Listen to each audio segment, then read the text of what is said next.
சிவலிங்காவயம்.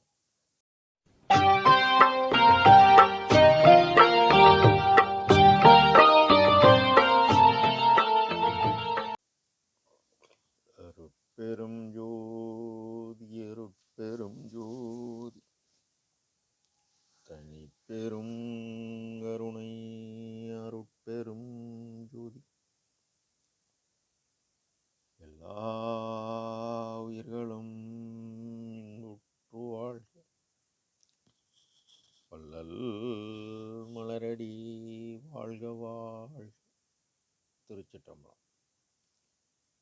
அருட்பெருஞ்சோதி ஆண்டவனின் பரிபூர்ண அருளை பெற்ற அருட்பிரகாச எம்பெருமானின் திருவருளை மனமொழிமையால் போற்றி பணிகின்றேன் தயவுடன். நாம் செய்த செயலின் விளைவாக இன்பதுன்ப அனுபவங்கள் யாவும் வந்து கொண்டே உள்ளது. அவ்வாறு வருகின்ற துன்பம் யாவும் பொறுத்து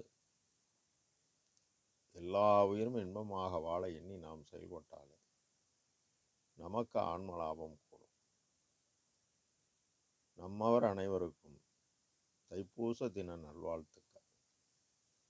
நம் பெருமான் தோழி உரிமை கிளைத்தல் என்ற தலைப்பில் 11வது பாடலில் பிரம்மம் என்றும் சிவம் என்றும் பேசுகின்ற நிலைதான் பெருநிலையே, இன்னையில் பேதம் உண்டோ எனவே தரமறிய வினவுகின்றாய் தோழி, இது கேள் நீ.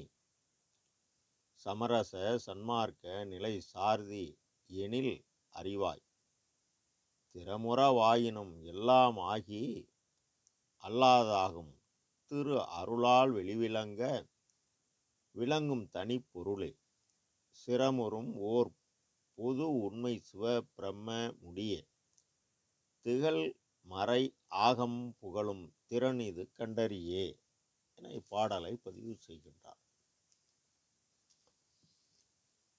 பிரம்மம் என்றும் சிவம் என்றும் பேசுகின்ற நிலைதான் அண்டத்தில் பெருநிலையே.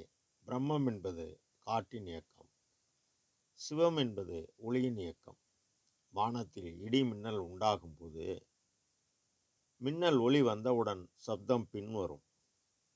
இதற்கு அனாதியாக நின்று இயக்குபவர் உண்மை கடவுள். பிண்டத்தில் பிரம்மம் என்பது காற்றின் இயக்கம், சிவம் என்பது ஒளி இயக்கம்.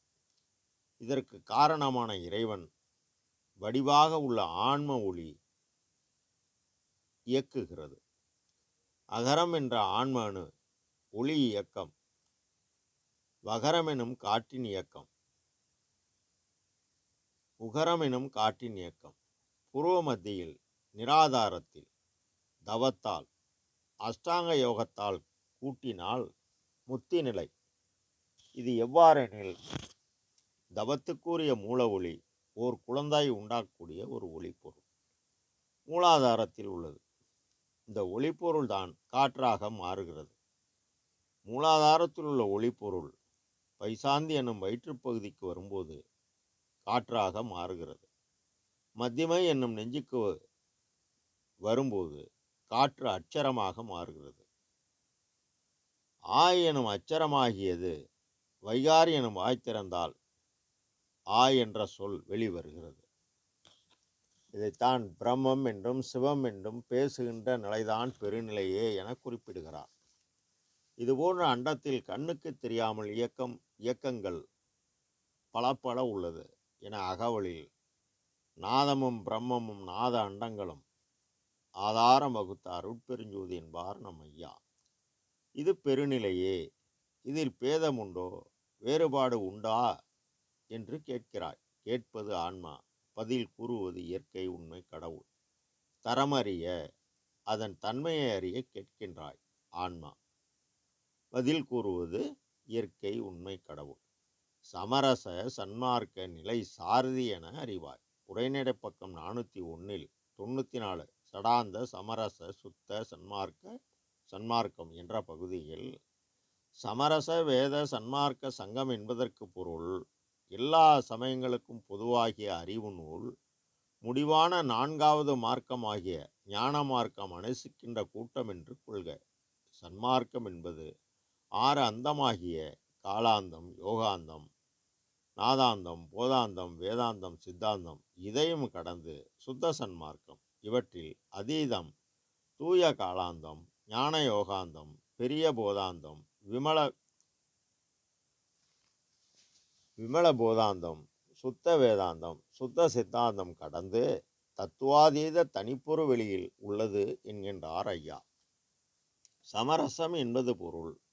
6 அந்தமும் தனக்கு ஆரம்பம் முதல், அதாவது பூர்வமாகி தான் உத்திரத்தில் நின்று பதிலாக மருவி உயர்ந்தது என்கின்றார். சமரசம் இதற்கு அனுபவம் குருதுரிய சாணம். குருதுரியம் என்பது நீ பரோபகாரம் செய்து ஆற்றலை பெற்று நீ பெற்ற ஆற்றலை, அதாவது சக்தியை வகார சக்தி ஆண்மொழியுடன் கூட்டினால் காட்டின் இயக்கமாகிய மனதின் செயல்பாட்டால் சக்தியை பெற்று இந்த சக்தி ஆன்ம அணு ஒளியுடன் உபகார சக்தி கூட்ட இப்பொழுது சார் உலக வாதனை தவிர்த்தவர் உள்ளகத்தே சத்தியமாய் அமர்ந்தருள்வார் உத்தம சர்க்குரு. இப்ப பரோபகாரத்தால் இருள் விலக மருள் தொலைந்து மெய்ப்பொருள் பெற்றதனால் அருளறிவு உண்டாகிறது. அருளறிவு ஒன்றே அறிவு, மற்றெல்லாம் அருளறிவு என வகுத்தமை சிவமே என்பார் நம் ஐயா. சமய சன்மார்க்கம் என்பது